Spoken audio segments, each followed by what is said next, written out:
I'm Tom Brady, I'm like, listen, this is me. Let me Tom Gronk. Hey, listen, Gronk. Let me TV. Listen, you know how Giselle's all mad at me, you know, because I left to come back. So it's my one last year. What you doing? I need you. Like, you know, put down the funnel. Tell Camille you'll see her soon, and let's get going. Have a protein shake. Have a protein shake. And let's get going. Bring whatever Gronk you need. Bring how many Gronkowskis you need. Yes. Because there's like 100 of them. Just get down here. That's all I'm asking. I need you, Gronk. I need you. Come here quickly.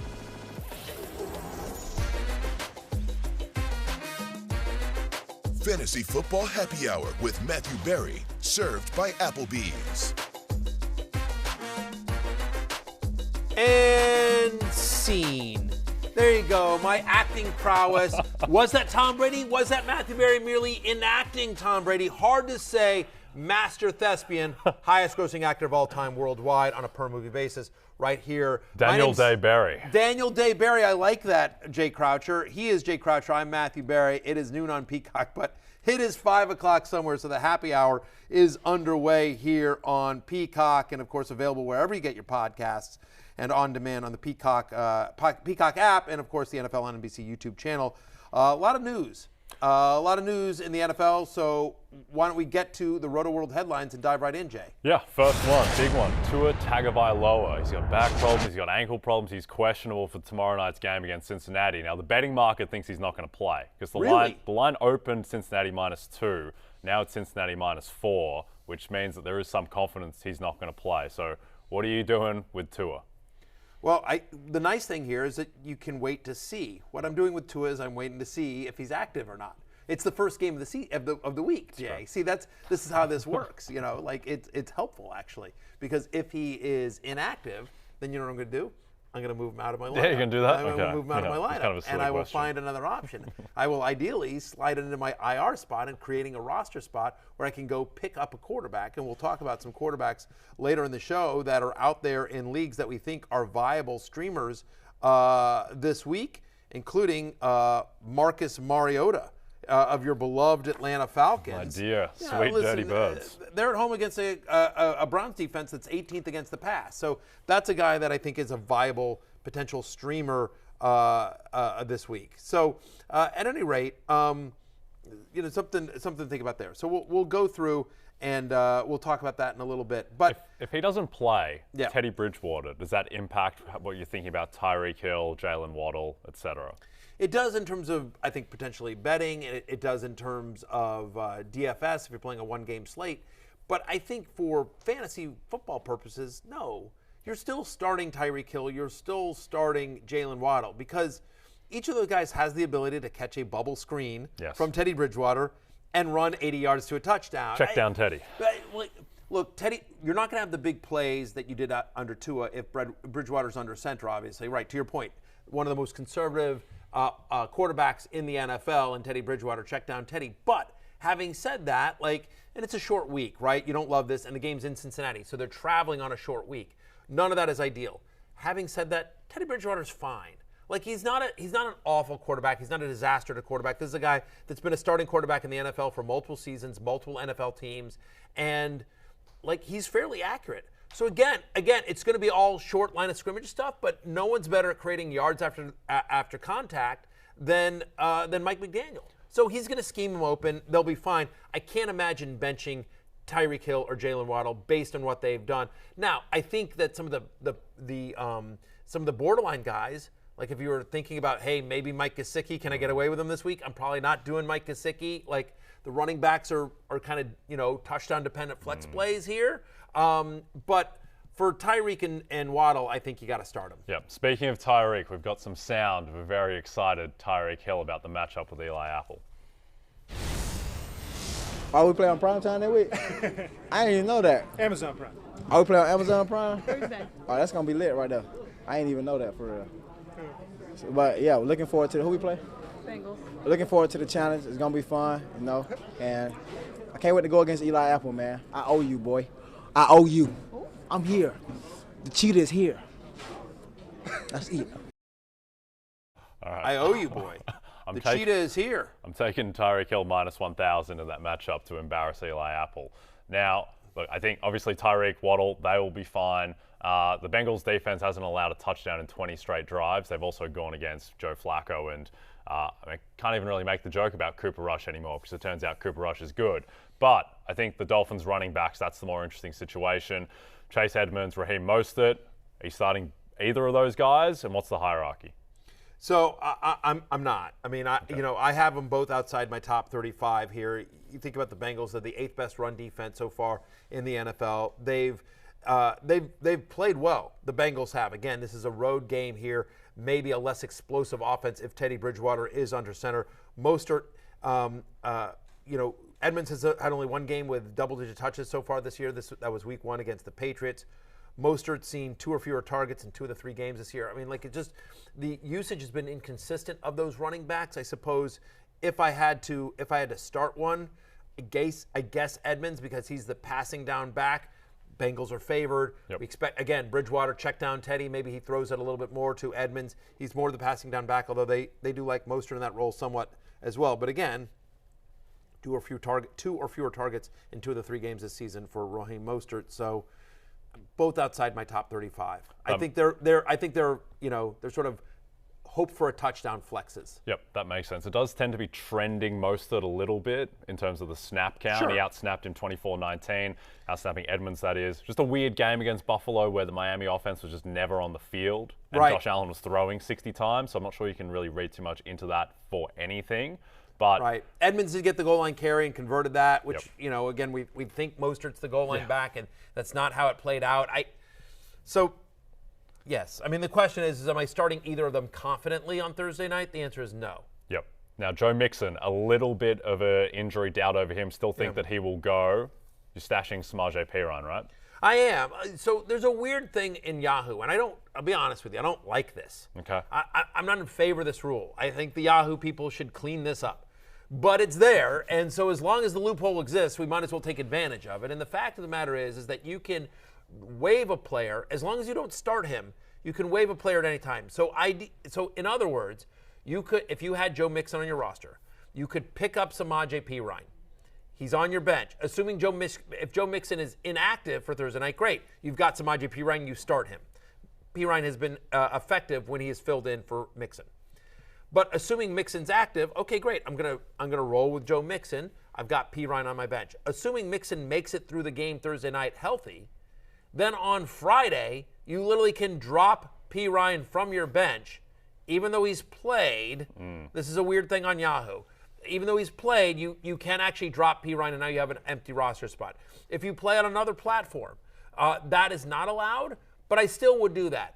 I think Mixon is too good and so much usage, and we've seen Perine be effective again and get the majority of work when Mixon is out, that I think Perine is a must roster if you have Mixon on your team. So, yes, I would grab Samaje Perine, especially given the fact that, it's a short week on the road. Zach Taylor saying Mixon will be good to go, but sometimes coaches lie. Sometimes coaches don't know. Sometimes you never know. Mixon has dealt with injuries in his past. That makes sense. Okay, a lot of news coming out of London, which is where most people in America think I'm from, even though I'm from Australia, which doesn't house the city of London. Right. But in any case, the big news, Jameis Winston. Can you prove that? I'm Australian. I talk Australian. It's just everyone thinks that Australian people, British people, South Africans, people from New Zealand, it's all kind of just one. You have an accent. Yes. You have an accent. I do have an accent. Right. Now, but you are not from London. I'm not from London. You are not from London. You are not from England. You actually are insulted when people think you're from London. You hate London. You hate the English people. I like London. I'm okay with the English people. I'm not insulted. To tick off those This is not what he told me off air. I just want you to know. He gets really, really offended. I love London. I love people from all creeds and races. You do not. You hate being thought of from being from London. He is Australia or bust. So just so you know. This is what I talk like in Australian. An English person would be like, is Jameis Winston going to play, mate? Right, See, okay. Different. That is different. The question is Jameis Winston going to play, mate? Look at him, Master Thespian. There you go. End scene for Jay Croucher. Now, he's got a back. Jameis Winston, a transverse fracture in that back. He hasn't played great so far, but he is airing it out. And Michael Thomas, he's got an ankle problem as well. Neither are practicing. So this is probably before your time. It's depressing how much younger you are than me. These companies keep putting me with really young co-hosts. I don't know what they're trying to tell me here. But there's an old Monty Python movie, right? And it's and there's a scene in the movie. It's a very famous scene where I believe it's Life of Brian, where he's there's a duel at the bridge, and the guy gets his arm cut off. He's just like, it's just a flesh wound. Yeah. It's just like, what, mate? Do you want to just lay down? He's like, no. And he's like, he's got one arm and blood's coming out. He's like, no, let's go. And he's just like, fine. And cuts off the other arm. It's like, let's go. Like, dude, you're bleeding from it's a flesh wound, right? And it's a brilliant brilliant scene. I did not do it justice. I'll find it on YouTube. Are you familiar with this at all? Yeah, and also good job cashing the over 2.5 mates being said on the show. And you're the one who cashed it as well. Good for you. There you go. I love the London people. I am not like Jay Croucher. Cheerio, mates. But my point is, I feel like that's Jameis Winston. He's got a fractured back. He's got mangled ribs. He's whatever. He needs a kidney transfusion. He's fine. He'll be fine. I'll be out there. Like, it's unbelievable. This guy it doesn't matter what injury shows up. James is like, yeah, I got it. Yeah, fractured back. I don't know, but it's funny. Producer Brian, he was telling us about how the Saints, they've got this easy schedule coming up for Jameis. It's like, well, he's also got a fracture in his back. Does the schedule really matter that much as the transverse fracture in his back? I mean, he's Bruce Willis in Unbreakable. I mean, it's weird, but let's hear it for Jameis Winston. Dennis Allen, the head coach of the Saints, does not think there is any concern for his availability this week. He missed Wednesday's practice last week as well. Obviously didn't play well, but he did get out there. But the 6 scariest words in the English language were spoken this morning, Jay Croucher, and those are Andy Dalton taking first-team reps. Terrifying utterances. Yes. Look, if you have Chris Olave, if you have Alvin Kamara, where are you on the Saints? I mean, I'm praying that Jameis plays because I think that this offense has real upside with Jameis. He's leading the league in average depth of target. Chris Olave is feasting off of that. Yeah. Jameis Winston in 2019 was the 3rd-ranked quarterback in fantasy. If you let him go full Jameis, then he can deliver huge yards. And Chris Olave is a joint favorite for Offensive Rookie of the Year. If that's Andy Dalton trying to get him the ball, then he's done. Then I'd rank certainly Drake London and Garrett Wilson above Chris Olave. But look, I think I'm in on Jameis if he keeps playing because the Trent Dilfer game manager Jameis, the half Jameis, not even half Jameis, quarter Jameis of last year, no good. This full Jameis, I'm all in. Yeah, and you like the matchup against the Minnesota Vikings. Again, this is the London game. It'll be Sunday morning at 9:30. But Vikings 29th against the pass so far this season. Like, you can throw on Minnesota. We've seen Jared Goff have success against the Vikings, obviously. So, my expectation here is that Jameis plays. He has a good game. You're starting Chris Olave. We'll see about Michael Thomas. Also not at practice today. He left the game early last week. Michael Thomas, to go with your Unbreakable theme, he's the Samuel L. Jackson, Mr. Glass. Right, he is a little bit. Yeah. Yeah, nice job. So, a little shout out to M. Night Shyamalan. Yeah, shout out to Unbreakable. Right, exactly. By the way, controversial take. Yeah. M. Night Shyamalan is the most overrated director in Hollywood history. I don't think that's a controversial take. I think it is. Like, people love him. Like, Sixth Sense. Sixth Sense is a brilliant movie. Fifth Sense is a different. The Sixth Sense. The Fifth Sense is hearing. Right, exactly. Yeah. The Sixth Sense is a truly brilliant movie. Love that movie. Didn't see the ending coming. Unbelievable. Sixth Sense, brilliant. Everything since then, including Unbreakable, is awful. And people love him. Unbreakable is Unbreakable. Here's me. Get to it. Get to it. That's me watching Unbreakable. Well, I can't. I'm out on M. Night Shyamalan. And people keep giving him movies. There's an amazing graph of the Rotten Tomatoes meter of his films over time. So it's Sixth Sense, really good. Unbreakable, a little bit worse. Signs, a little bit worse. The Village, a little bit worse. And then all of a sudden you're at The Last Airbender. And it's just gone off a cliff. It's it's unbelievable. What was the movie on the beach? That was a tough one. That was I hated the commercials for it. That's when you watch on a plane with the volume off. I'm not watching it at all. Yeah. Most overrated director in NFL in cinema history. Okay. M. Night Shyamalan. Last thing on that game. Alvin Kamara, his lack of pass game touches, is that a concern? It is. It is somewhat. I think we have too small a sample size, though, right? Because we've had 2 games. He missed. Actually, we have a game and a half. He left week 1 a little bit early. He didn't play in week 2. Then week 3. Obviously, that is a concern. I have to believe, though, that we have seen Alvin Kamara be successful fantasy-wise with Jameis Winston under center? He's been better with Jameis than he has been with like Taysom Hill or any of the other quarterbacks that they've sort of rolled out there in the post-Drew Brees era. So I'm not concerned just yet. He's too talented. That's too big a part of his game for them to be. If we go another week or two without it, then you're like, oh boy. But yes, I'm still starting Olave this week. I have him as wide receiver 23. I still think Jameis Winston is a viable streamer. By the way, can we just real quickly? They want me to get to Zach Wilson. We'll do this in a second. But just real quickly, flash up Jameis Winston's upcoming schedule. If you can do this for me, because his upcoming schedule is actually really, really nice. Jameis Winston, if you think about what's coming up for the Saints, obviously Minnesota this week. And then after that, Seattle, home to Cincinnati, at Arizona, home to Vegas, home to the Baltimore secondary, which apparently is just terrible again, at Pittsburgh. It's as good as it gets. I do think so. So my guess is, again, if you're sitting there sifting through quarterbacks and trying to play, quarterback roulette, I do think Jameis Winston, starting this week, is a viable streamer. Real quickly, speaking of a viable streamer, Zach Wilson announced by head coach Robert Saleh today that he is medically cleared to play. Right? So he is medically cleared to play. That is for the NFL, not necessarily for moms. The fact here is that good delivery. I appreciate Daniel that. Day-Berry. I'm just gonna keep moving on here. Think about what Joe Flacco has done. Joe Flacco so far, QB 21, QB 6, QB 32, had a bad game last week, but was fantasy viable the first 2 weeks. And he's had at least 44 pass attempts in every game this season. I think that's the most important thing.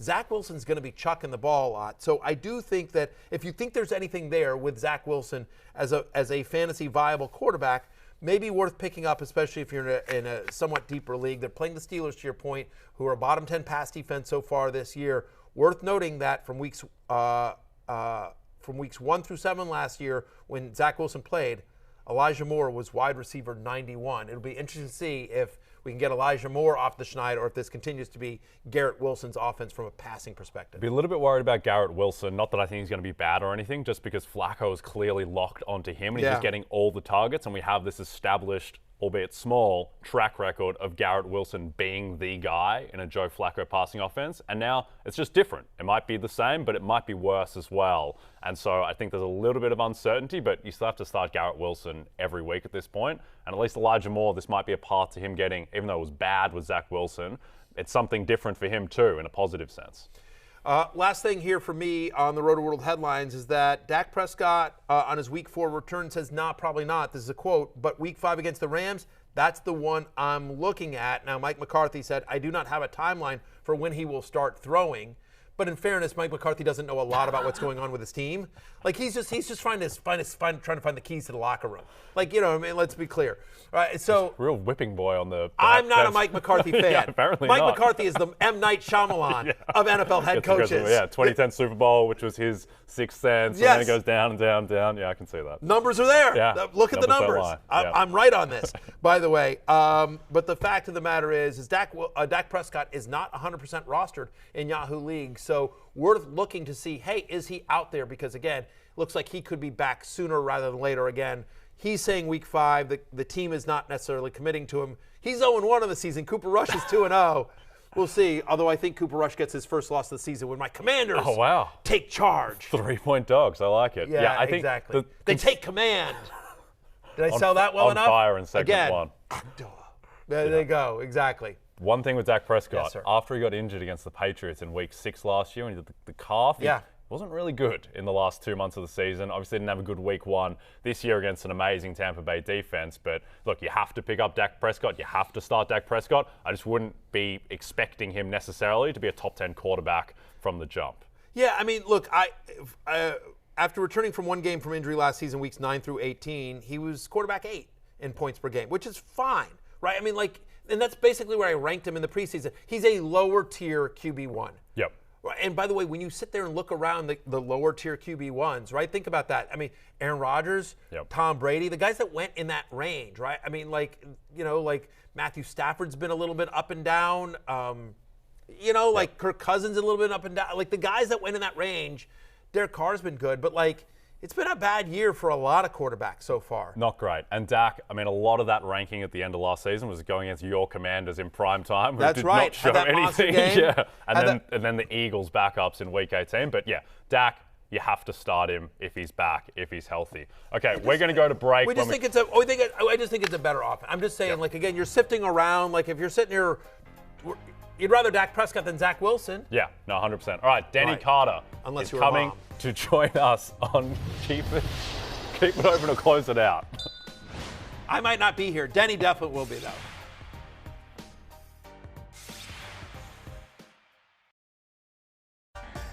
Baker manda sus números, tiene tiempo, se deshace de la pelota, le entrega. La Vizca va a romper por fuera. ¡Vamos! ¿La viste? ¡Vamos! A la 15, a la 20, a la 10, a la 5. Métete la Vizca. Hasta la Vizca. Métete la Vizca. Hasta la Vizca. Hasta la vista. Touchdown. Touchdown. La Vizca. Hasta la vista. We are back. We've got Espanol, we've got London Mate, we've got Australia, we've got Matthew Berry, now we've got Denny Carter. And Denny, I made it the -150 favorite that you're going to be wearing a blazer on top of your t-shirt, but instead, no go. No. Look, I'm done with blazers. We don't do blazers around here anymore. I got the memo. I'm just in the shirt. Good. Welcome to the happy hour. There you go. We appreciate that. Thank you for dressing down for us. We appreciate that. We're still working on Pat. Pat invested in his one blazer, so he's just like, I feel like he has to roll that out.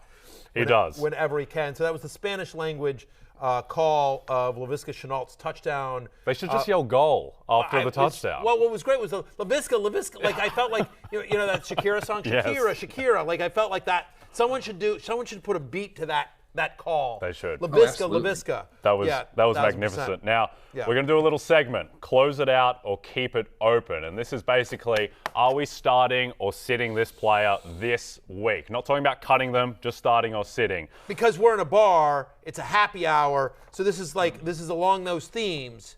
This is, right, Stephen D'Agostino came up with this bit entirely by himself with no help from anyone else, and we love it. Close it out or keep it open. Now, so, all right, Danny. we were hoping that touchdown, or a lot of people would have been hoping that touchdown was going to DJ Moore, who's our first guy in this segment. Now, are you closing it out or keeping it open on the much maligned DJ Moore, Denny Carter? Oh, I mean, it has been bleak for those who drafted DJ Moore as, the wide receiver 2, maybe even the wide receiver 1 if you went running back heavy. Nothing is good right now. Like he has a yards per route run under 1, which is just unimaginable. 5.1 yards per target through 3 games. That's way down from his career average. But it can possibly happen this week against what is probably the worst secondary in the NFL against the Cardinals. The Cardinals, 74% of the yards gained against the Cards this year have come through the air. That's the 5th highest rate in the league. Baker Mayfield is, by every measurement, the worst quarterback in the NFL at the moment. Perhaps he can be serviceable this week, not for fantasy purposes, but to generate some yards, some catches for DJ Moore. If it doesn't happen this week, I think that DJ Moore is probably close to droppable in 12-teamers. Yeah, I'm with what Denny's saying here. I will tell you, so I ranked him at wide receiver 25, which is the lowest I think I've ever ranked DJ Moore in my career, right? I mean, so I'm as a mid-tier wide receiver 3, and I was in on him at the preseason. I have him as a top 12 wide receiver. I think most people did. Here's the positives about DJ Moore. And there are positives. Okay. He's played at least 97% of the offensive snaps in every game, so he's out there on the field, right? So there's that, right? Among the Carolina wide receivers, he does have the most targets. Now it's 18. It's well below his career norms, but at least it's not like they're suddenly feeding Robbie Anderson or Laviska Shenault. Like, they are targeting him the most. They're just not connecting with him the most. Okay, but at least, so he's on the field a lot. They're throwing it to him the most, and he's really freaking good. Just like DJ Moore hasn't stopped. It's been a struggle for Baker Mayfield, and I've seen some memes of this is Odell Beckham Jr.'s dad, putting YouTube video together for DJ Moore, on missed throws from Baker. But so I'm with Denny here. Is that my expectation here is that even though the over/under is 42.5 on BetMGM, so they're expecting a low-scoring game. Feels like they're going to have to keep up somewhat with the Arizona Cardinals. Denny's right; it's a bad defense. If not now, when DJ Moore. I'm still rolling him out there as a wide receiver 3. So I guess I am keeping it open. Yep, is I like what that. I'm doing. The only That's me playing along with the bit. That's DJ Moore, he's supposed to be bad quarterback proof. That's his whole thing, that he did this with Sam Darnold. So he should be able to do it with Baker Mayfield. Now, Danny, you said that Baker Mayfield was the worst quarterback in the NFL. I think Davis Mills might have something to say about that. The next guy, Brandin Cooks, who has just 6 receptions on 17 targets the last 2 games. Danny, are you keeping it open or closing it out on Brandin Cooks? I think you can keep it open only because if you look at Brandin Cooks' expected fantasy points, and I know that's cold comfort. I know no one plays in leagues that award expected fantasy points, but he's wide receiver 13, Brandin Cooks, in wide receiver expected points. He's wide receiver 58 in actual points. So I know that stings a little bit. And Davis Mills truly stinks. Like 5th lowest rate of catchable passes, has the lowest rate of passes that are considered on target through 3 games.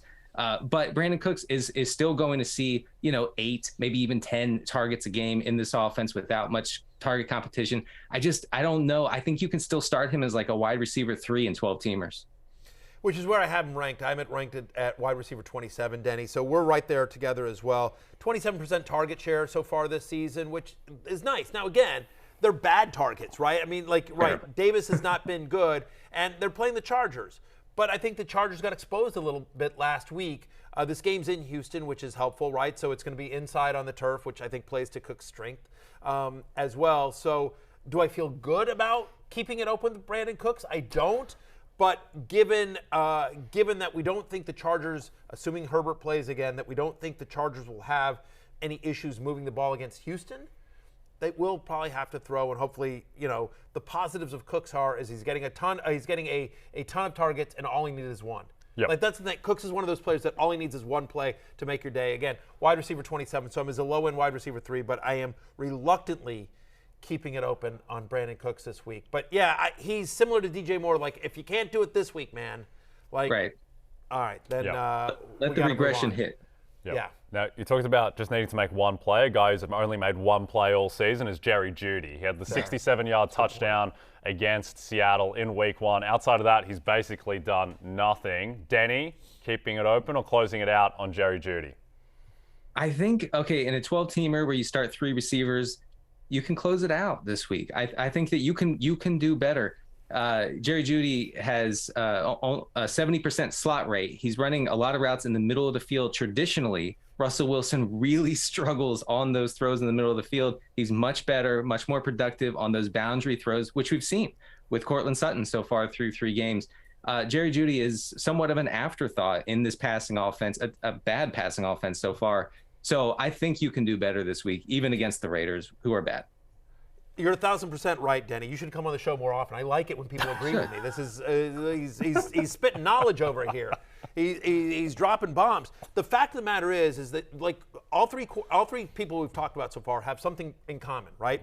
Which is bad quarterback play. Baker Mayfield, Davis Mills, Russell Wilson. Russell Wilson's been brutal through 3 games, right? Like if you didn't know he was Russell Wilson, if you just started watching football for the first time this year, it'd be like this guy's a backup, right? There's no way anyone's paying this guy $250 million, right? So, but there's a difference between DJ Moore and Brandin Cooks versus Jerry Jeudy, which is DJ Moore and Brandin Cooks have been fantasy useful. They've been fantasy stars in their time. Jerry Jeudy never has been. Jerry Jeudy is writing on nothing but, hey, he was awesome at Alabama. And there's a lot of guys that were awesome at Alabama, and just when they get to the pros, he's got 29 career games. Jerry Jeudy has 29 career games. He's got 4 touchdowns. He's got 4 touchdowns in 29 career games. He was on my preseason hate list because I was like, I get it. You guys love this huge, he's going inside the top 20 because you think this is a guy who was a wide receiver 55 last year. Cortland Sutton at least had been productive fantasy-wise with bad quarterback play. Cortland Sutton has a top 12 on a per game basis season under his belt. Jerry Jeudy doesn't. So until I see it at any point in Jerry, to your point, he's got 1 play this season. So he's wide receiver 37 for me this week. I am closing it out on Jerry Jeudy. Really fired up on Jerry Jeudy. I just get annoyed all these Jerry Jeudy truthers, and you're like, blah, blah, blah. And I'm like, dude, it's been 3 years. It's been 3 years. At some point, score something. Yeah. Right. Just quickly, I assume that we're all still starting Javonte Williams. Matthew, you go first. Yeah, second most targets among Denver pass catchers. I mean, that's the problem is that, the struggles of Russell Wilson in that passing game have meant that he's dumped off to Javonte Williams. I'm at running back 14. Again, Melvin Gordon's getting a lot of usage, but I'm keeping it open. Javonte Williams is too good. And, listen, they're playing the Raiders, which resurrected Derrick Henry this past week, right? So you can run, obviously, on Las Vegas. Yes, keeping it open for Javonte Williams. He's just more of a running back 2 than the running back 1 that some people drafted him. Like, I don't know where people were. Like, guys, Melvin Gordon's going to be a thing. Like, anyway. Right. Yeah. Javonte Williams has 70% of the Broncos' backfield high-value touches. And by high-value touches, I mean receptions and touches inside the 10-yard line. So he has 70%. Melvin Gordon only has 25%. Now, I know Melvin Gordon does get some goal line touches, and that hurts Javonte.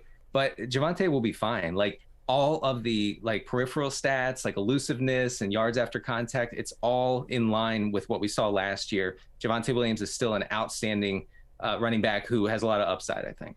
Yep, I like that, Danny. Now, a guy that's probably going to get... Gordon, by the way, Gordon has dealt with injuries in his past, and the talent of Javonte Williams is not in question. So, yeah, he's a running back 2 with running back 1 upside. 3 fumbles already for Melvin Gordon. Now, another guy who gets Matthew fired up. We'll start with you, Danny. Clyde Edwards-Helaire, who had 0 rushing yards against the Indianapolis Colts. Are you closing out Clyde Edwards-Helaire? Yeah, look, we're closing it out. And I know that he's gotten by, I think he has 4 touchdowns through 3 games, and that looks nice in the box score. That's helped him look fantasy viable. But what we really have here is a backfield split. An ESPN reporter that covers the Chiefs said today that they will continue to split that backfield between Jerick McKinnon and Clyde Edwards-Helaire. Against the Colts, they both backs had 7 carries. McKinnon ran more pass routes. I think this backfield is trending toward Jerick McKinnon going forward. He should be picked up in most 12-team leagues. And really, if you can sell high on CEH, which I don't know if you can, I mean, we all have access to the stats, right? But if you can, you do it now before the bottom falls out. 1,000%, Denny. Could not agree more. He is absolutely a sell high. Like, so far this season, on the year, he's the 4th best running back in fantasy. Yeah. Despite the fact he's being outsnapped by Jerick McKinnon, despite the fact that last week he had 0 rushing yards. I think he had 7 rushing attempts and 0 yards. But he scored a touchdown. He had some receiving game usage. But I think McKinnon's the better receiving back. So, I mean, like, if you're hanging your hat on Clyde Edwards-Helaire based on the receiving game work, like, he's going to be splitting that with Jerick McKinnon. Totally agree. McKinnon needs to be rostered in every 12-team league and deeper as well. I think CEH is a sell high if you have him. And this week he's merely a touchdown-dependent flex. He comes in at running back 28 for me in a game against that tough Tampa Bay run defense. That's Sunday night right here on NBC and Peacock. I am a company man. Only 22 carries so far for CEH. That's just not enough. Just want to point out that neither Denny nor Jay mentioned that the game is available on NBC and Peacock this Sunday night. I just assumed everybody knew. No, it's fine. No, some of us love the company, and some of us are just, just stealing I wait money all day from NBC Sunday Universal. Night. It's fine. You're just sucking off the company teat. That's fine. It's fine. The 2 of you, I get it. It's fine. I'll keep the lights on. Don't you worry about it. Incredible. NBC, love the Peacock. Incredible imagery. Go the Peacock. Just lastly on Clyde Edwards-Helaire. Last year, you could throw the ball to running backs against the Tampa Bay defense. They gave up receiving yards to running backs. Not this year. This year, they are the best in the league at defending running backs in the passing game. Now, another guy who I think we all liked preseason, James Conner, who just hasn't seen the work, hasn't seen the efficiency so far. Denny, what are you doing with James Conner this week? Well, he's banged up with the ankle, but he still leads the Arizona backfield with 42% of the rushing attempts. He has 14 targets in basically what amounts to 2.5 games. This Arizona offense under Cliff Kingsbury and Kyler Murray typically produces tons of high-value touches, receptions, and touches inside the 10-yard line for running backs. I think once Conner gets back to full health, and hopefully that'll be sooner rather than later, I think that he gets all of those. He soaks up all of those high-value touches. You're still starting him. I think he can get by against the Panthers. Hopefully later in the season, he gets back to full health, and he's the workhorse there. If I had CEH, I would offer the person who has James Conner in their league. Like, I would make that trade immediately, and I do think that's one you might be able to get away with, right? It's just like, hey, CEH, he's healthy. Like, James Conner, he's banged up. He's not really doing much. But I'd much rather have James Conner. To your point, he's used in the passing game. You look at their upcoming schedule: Carolina, Philadelphia, Seattle, New Orleans. Other than the Eagles, like, those are three teams that don't really scare you. And against the Eagles, in theory, he should be involved in the passing game. That's the big thing, is that this is a guy who was top 10 in receiving yards among running backs last year. Everyone talks about the touchdowns, but the fact of the matter is James Conner's a true three-down back so far. He's seen 15 or more touches in his 2 fully healthy games this year. This offense has to get better. I mean, like, again, without Rondale Moore, they've had no DeAndre Hopkins, but I'm with Denny here. It'll get better. He's still a bell cow running back in a league where there aren't a lot of bell cow running backs. I don't think he's forgotten how to play football. So while it's been tough for the entire Arizona offense, I'm still in on James Conner. I'm keeping it open. Yep. He's running back 17 for me this week. There couldn't be a worse game script situation for James Conner so far. No. The Cardinals just go down by 1 million points every game. They're not in a position to run the ball. Expect that will change probably beginning this week, where it's basically a coin flip game against the Panthers. Now, a quarterback and a team that we often don't talk about on the Fantasy Football Happy Hour with Matthew Berry. Carson Wentz and the Washington Commanders. They play at the Dallas Cowboys. I like this topic. Yeah, Denny Carter. Are you starting Carson Wentz after what he did against Philadelphia on the weekend? So no, I'm closing it out here, wow. and it's not. And I'm sorry, Matthew, but it's not just because he struggled against the Eagles. I think that Wentz will be useful down the line in decent matchups or good matchups. This is not a good matchup. The Washington offensive line cannot protect him. We saw him go down 9 times against the Eagles last week. I think we're going to see more of the same here. Now, he will be useful because Washington is all in on the pass. They have the 4th highest pass rate over expected going into week 4. This is something that we could not have predicted, at least I could not have.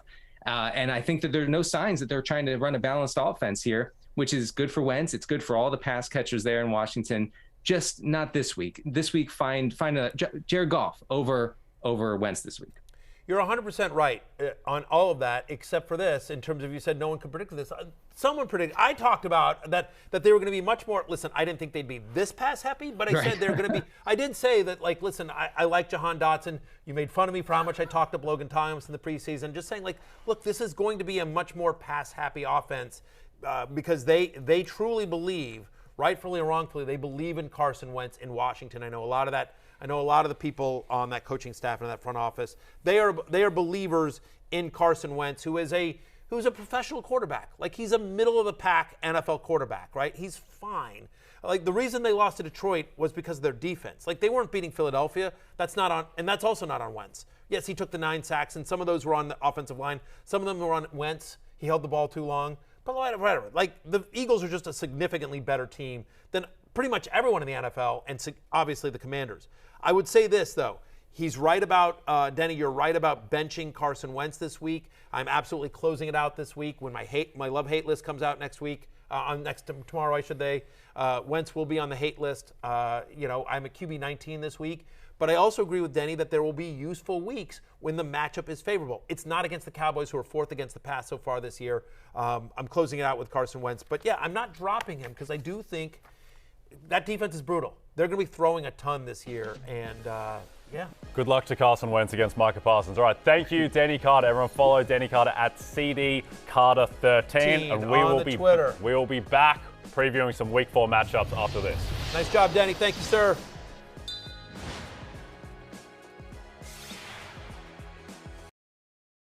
Between the Chiefs and the Bucs. So if you don't have the NBC Sports Predictor app, go download it now. Okay, let's hit a couple of these, Matthew. More receiving yards on Sunday night, Travis Kelce or Mike Evans?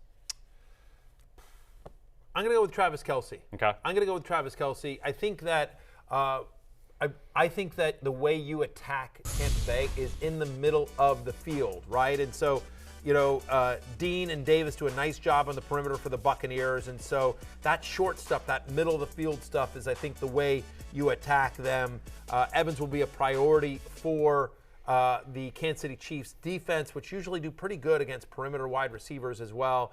And so I don't know that I would take Kelce for more fantasy points because I think Evans probably gets into the end zone here. Tom tries to welcome him back, but one game off. It's tight, but I think Kelce gets it there on the receptions. Okay, I like that. I'm taking the over on Tom Brady's passing yards, 330 plus, which based on what he's done this season isn't looking amazing, but I do think that with Mike Evans back, I still think this offense can be explosive in the pass game. We'll see what's happening with Julio Jones as well. But to me, the big thing with Brady is he still looks like Tom Brady. He still looks healthy. He still looks very similar to the guy he was last year when he led the league in passing yards. So I believe in Tom Brady, and I believe in a shootout in this game. To be clear, when you say you believe in Tom Brady, what you mean is that you believe in his ability to have a good passing game. Correct. You never questioned his existence. I've never questioned the existence of Thomas Brady. Right, exactly. Yep. You weren't like, I believe in him like he's some sort of fairy godmother or some sort of, some sort of mythical creature. Some sort of mythical creature. You've always believed in his existence. When you say it today, you mean merely his ability to have a lot of passing yards against the Kansas City Chiefs. Just his ability to get 330 plus passing yards. You can do it, Tom. Okay, let's jump into some of these Week 4 matchups. The big one, Bills. Oh, nice little graphic there. Bills we minus need a better name than upcoming matchups. We'll think about that. Like that's so production meeting tomorrow. Right. We need Stephen D'Agostino on it. Like Brian Rubin, our producer today, B. Rubes is like matchups, upcoming matchups. Stephen getting a lot of love on the show after he invented the last segment as well. 1,000%. Stephen D'Agostino, like the anti-M. Night Shyamalan. The anti-M. Love Stephen D'Agostino. If you want to come on the show, M. Night Shyamalan, you can come on. Explain to us what you were thinking with The Last Airbender. Explain to us what you're thinking with every movie but The Sixth Sense. Yeah, exactly. And The Fifth Sense, the lesser-known prequel. Yeah. Okay, Bills -3 at Ravens. The total is a juicy 51.5. That's very high.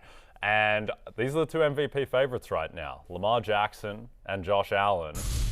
Yes, you should start both of them. Yeah, you should start both of them. There you go. Hashtag analysis. Mahomes is slightly ahead of Jackson on MGM at plus 500, but the winner of this matchup between the Bills and the Ravens is going to see their quarterback as the MVP favorite. And also, if the Ravens win, very good chance they get the 1 seed. Just quickly, MVP, just head-to-head, Allen, Jackson, who do you like?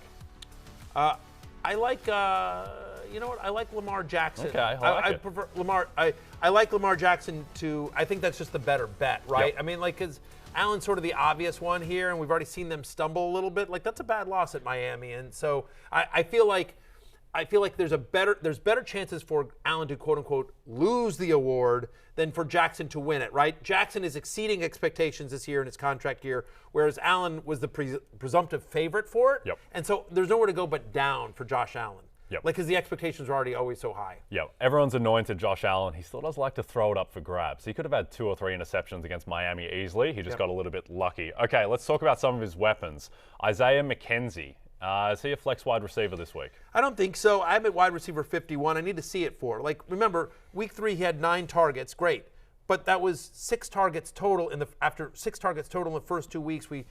He has scored in 2 or 3 games, so that's nice, but those are so fluky and hard to count on. Again, Gabe Davis missed one of the games in that stretch here. I want to see it one more time. Like, McKenzie should be rostered, but I'm not starting him this week unless I'm in a super deep league. Speaking of Gabe Davis, quiet after a big week 1. He's still a believer.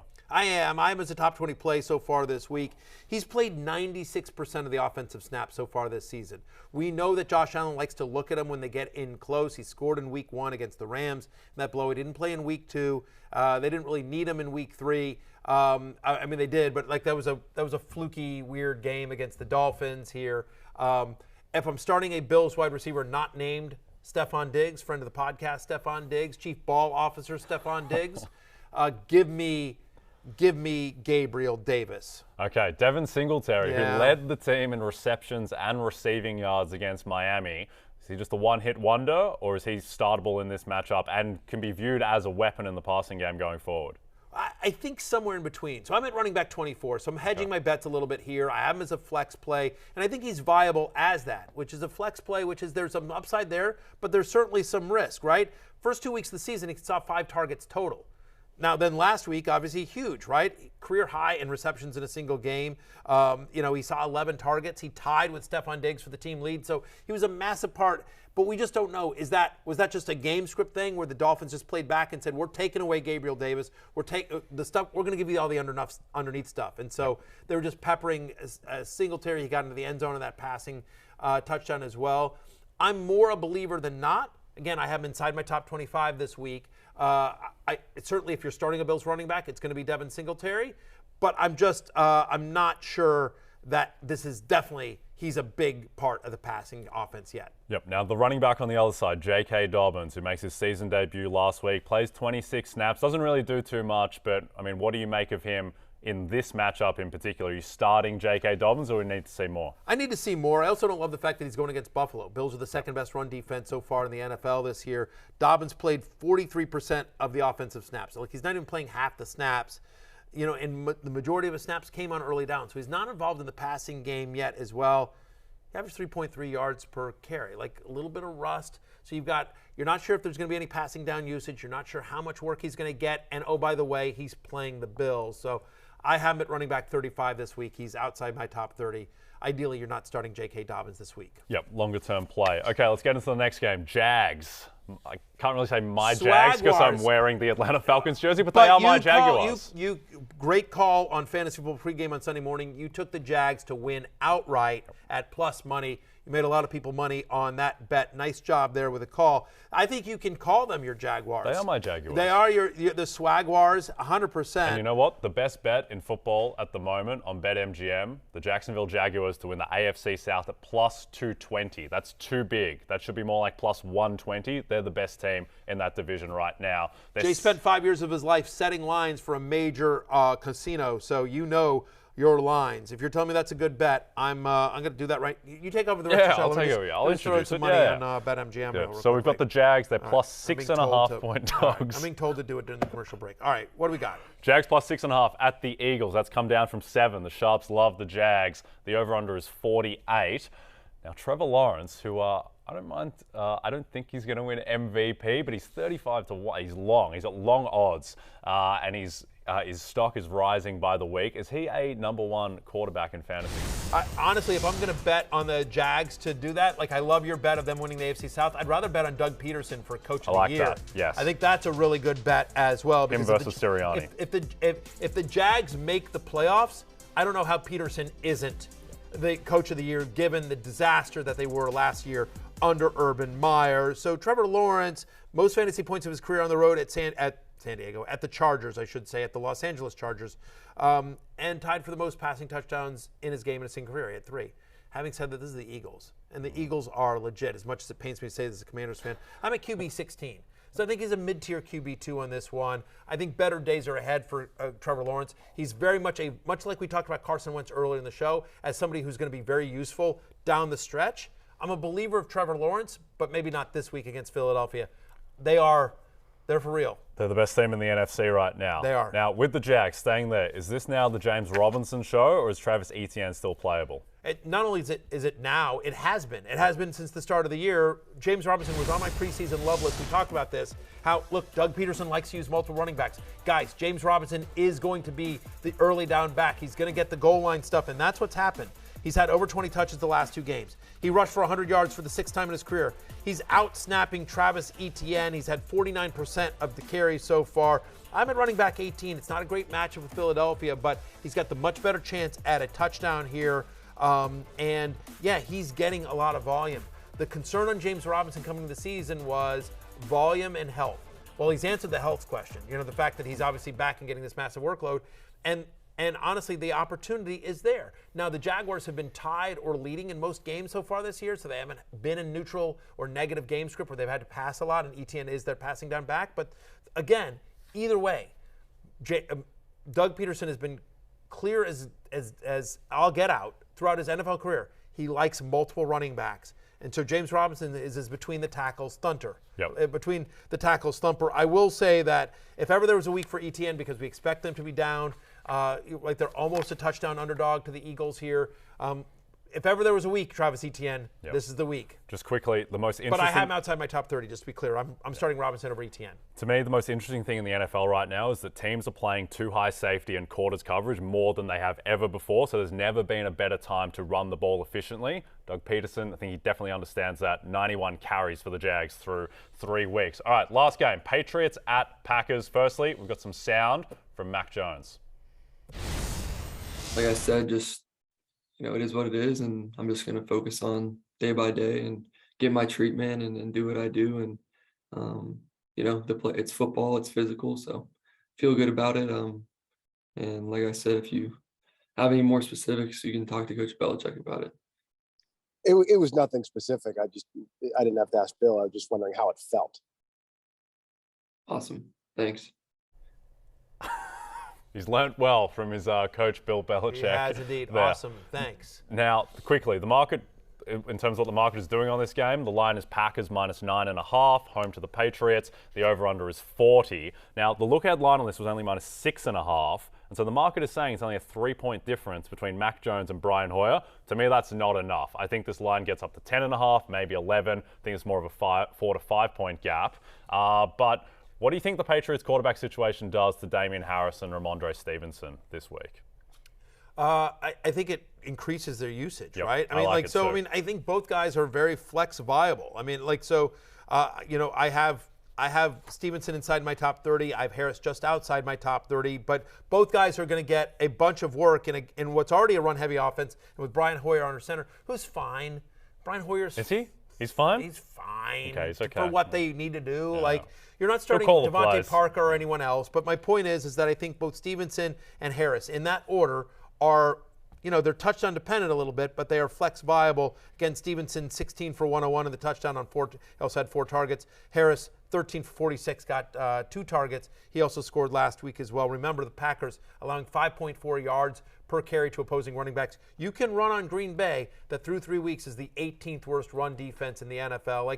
They're in the bottom half of the league. You can run on Green Bay, and that's my expectation of what they want to do with Hoyer under center and Rodgers on the other side. I think the Chicago-Green Bay game was instructive, where Green Bay knew Chicago was running every single time and still couldn't stop them. I think it's going to be a similar situation this week against the Patriots. So I think that I would even lean the under 40, as low as that is, just because the Patriots are going to be running the ball so much, bleeding clock.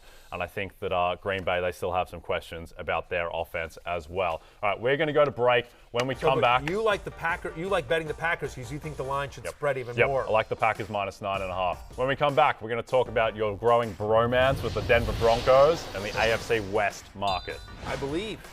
Let's ride.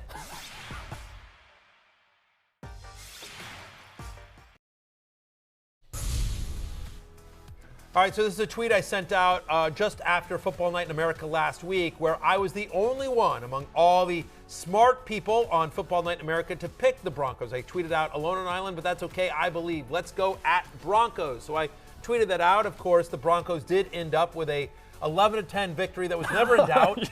It was never in doubt. Broncos had it the entire way. Never in doubt for Denver. I'm the only one that got it right. Thank you very much. But then the Broncos account tweeted this at me. Oh, thanks for believing in us at Matthew Berry TMR.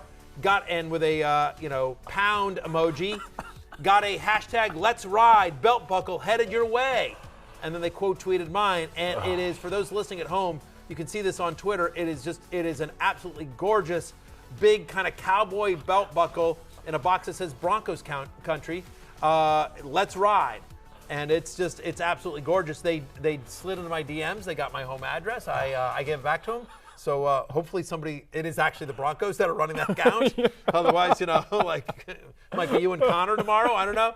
But they're sending me a belt buckle. Let's ride. That's what happens when you believe. Wow. Let's ride. You're really all in Broncos. I love it. Also, just as a side note, very good decision to go with the Broncos because they're plus 1.5 point dogs and everyone has gone San Francisco, so a good kind of little angle. Real talk for a second, because a lot of people ask me about this. We don't talk about our picks prior to, so I had no idea I was going to be alone on an island. I was shocked. I'm like, so we just go on and we make our picks. Like no one discussed it in the San Francisco, and I'm like, I'm literally like it's basically a pick'em game, and they're the home team, and give me Russell Wilson, even though he looks awful, against Jimmy Garoppolo, who, by the way, people forget, there's a reason Jimmy Garoppolo, they went to Trey Lance. There's a reason they tried to give away Jimmy Garoppolo this year. There's a reason why they couldn't give him away this year, which is that Jimmy Garoppolo's not good. No. You know what I mean? Like, he's at least, there are flaws in his game, and so I'm just like, in a pick'em game, give me the home team that has a better defense. Like, I believe in Russ versus Garoppolo, and by the way,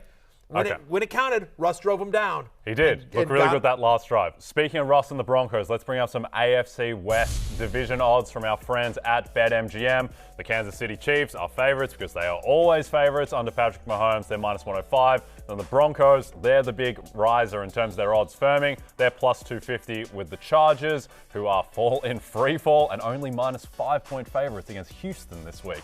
And then the Raiders, they're bringing up the rear at plus 2,500. Quickly, who do you like? at the odds. Honestly, I still like the Chiefs. I like the Chiefs as well. Yeah, I mean, it is what it is, right? We thought it was going to be the best division in football so far. It isn't. Look, you don't have to go home, but you got to get the hell out of here. For Jay Croucher, I'm Matthew Berry. Love Hate Show tomorrow. We will see you then. Thanks for hanging out with us. Thanks, Denny Carter. Peace out.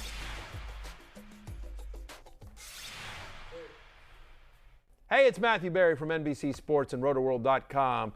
Just want to thank you so much for watching what you just watched, or at least being too lazy to click out of it after the autoplay just kept it going. So either way, thank you so much for just letting it scroll by your screen. And now I'd like to ask you respectfully, okay? Respectfully, please subscribe to the NFL on NBC YouTube channel for the latest NFL news, fantasy headlines from RotoWorld, and betting analysis from NBC Sports Edge.